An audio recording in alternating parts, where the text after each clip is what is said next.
Neymar was sent off shortly before Edinson Cavani rescued league leader Paris Saint-Germain with an injury-time free kick in a 22 draw at rival Marseille on Sunday. Cavani won the foul after being knocked over by forward Bouna Sarr, and stepped up to call the ball in off the underside of the crossbar with goalkeeper Steve Mandanda slightly slow to cover. "It's an important goal," said Cavani, after netting his 9th of the campaign. "It was difficult to play here in a tough atmosphere. It was down to Cavani to take the free kick because Neymar, the world's most expensive player when he joined from Barcelona for $260 million, was sent off after picking up a second yellow card in the 87th minute. The Brazil striker reacted angrily to a cheap challenge from behind from Lucas Ocampos, and sent the Argentine winger tumbling to the ground at Stade Velodrome in retribution. Shortly before, winger Florian Thauvin acrobatically volleyed home in the 78th minute from substitute Clinton Njie's pass from the byline to put host Marseille ahead. "You always have to make the run to the front post," Thauvin said. "It was a great pass from him." Despite conceding the late goal, it was a confidence boost for Marseille after being routed 51 at home by PSG last season. Marseille is 5th, 4 points behind second-place Monaco and 8 behind PSG, which needed an injury-time goal to win 21 at Dijon in its previous league game. "It's bitterly disappointing, because we thought we'd done enough to win," Mandanda said. "By the time I saw Cavani's shot coming it was too late.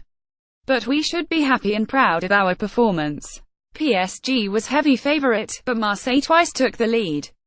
Roared on by 60,000 home fans, Marseille scored in the 16th minute. Holding midfielder Luis Gustavo was given too much room, and the former Bayern Munich midfielder advanced to hit a swerving 30-meter shot into the bottom left corner. After Cavani missed a chance immediately after, Neymar collected a pass from midfielder Adrien Rabiot just inside the penalty area and drilled a low shot in off the right post in the 33rd.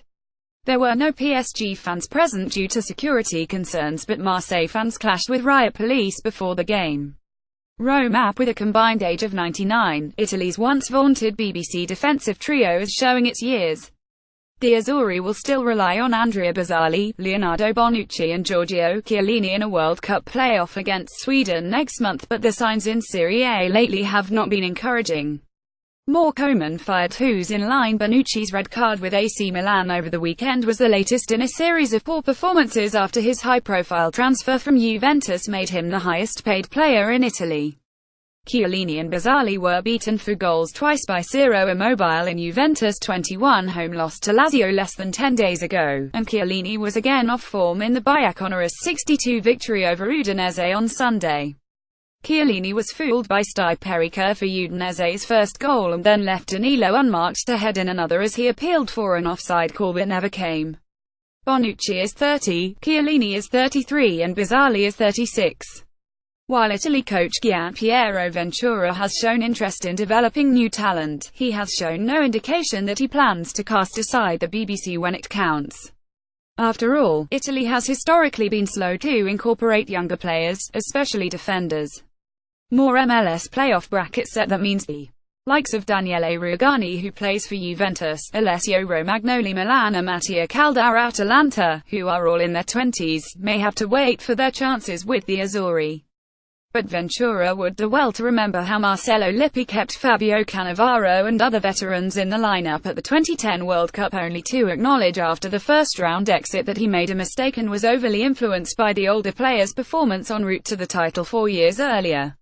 From Franco Baresi to Giuseppe Bergami to Paolo Maldini, Alessandro Nesta, Cannavaro and the BBC, strong centre-backs have been a source of uninterrupted pride for the Azzurri for decades.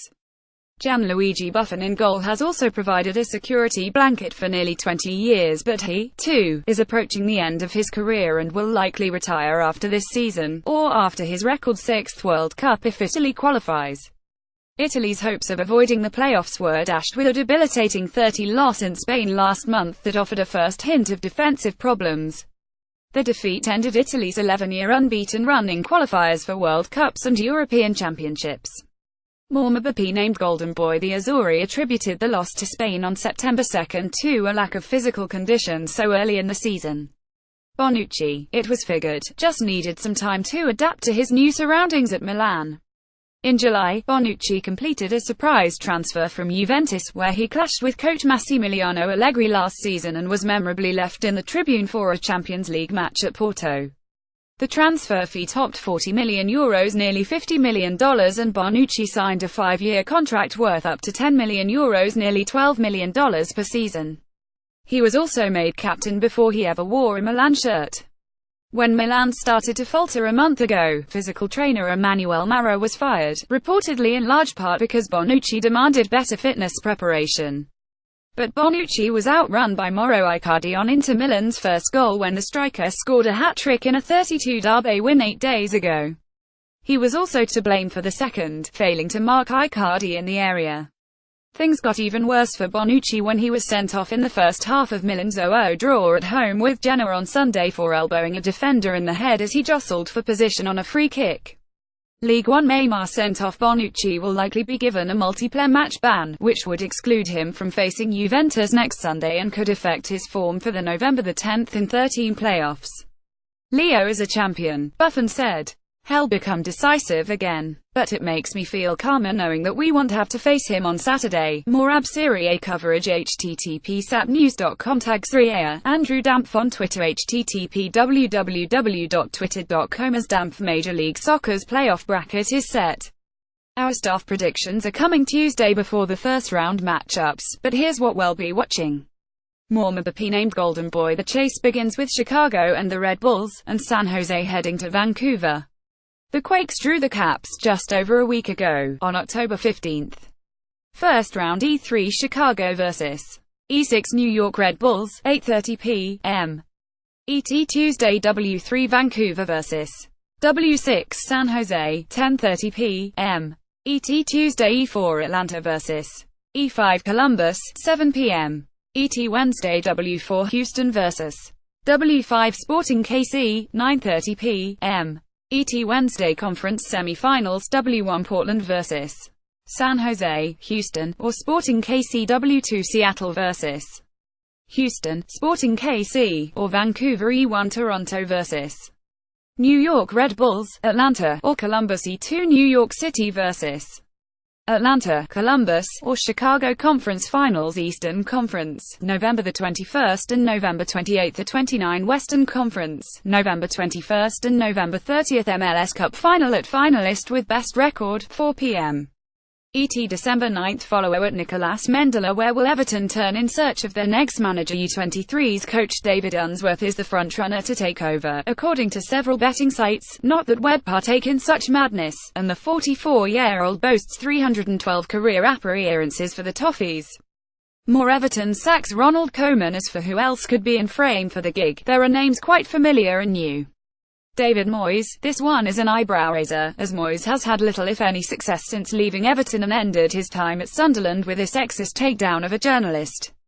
But the 54-year-old Scot spent more than 11 years at Everton before leaving for Manchester United, and it's not like the Toffees wanted him to skip town.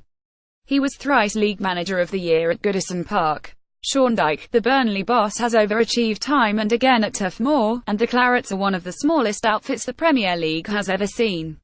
A move to Everton could be a big and safe enough step to warrant his affection.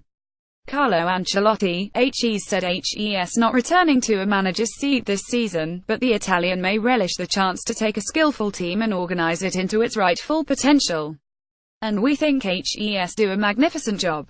Chris Coleman, HES waffled on staying in his position at Wales, and the club's absence from this summer's World Cup must have him eyeing the club scene. HES hasn't led a club since 2012, having led AEL, Coventry City, Real Sociedad, and Fulham. Phil Neville, the Manchester United and Everton playing legend, doesn't have first-chair experience, but may be able to rally the troops. His latest stint was as an assistant in Brother Gary's tough, short campaign at Valencia. Although, his recent prediction record isn't hot. Longshots Mikel Arteta, Luis Enrique, Eddie Howe, Thomas Tuchel, Sam Allardyce, Manuel Pellegrini, Frank de Boer. Follow at Nicolas Mendela. Brussels app authorities are investigating a hooligan riot which seriously injured 3 people and forced Brugge police to detain 120 following the match between Club Brugge and Antwerp. Moormabapie wins Golden Boy. Local police chief Dirk van Nuffel says one policeman was among the seriously wounded as authorities sought to contain the brawl between Belgian fans, reinforced by others who had come from the Netherlands. By Monday morning all were released, but investigators were still seeking to see who was at the core of the fighting. Van Nuffel says such hooligan fighting hadn't been seen for years.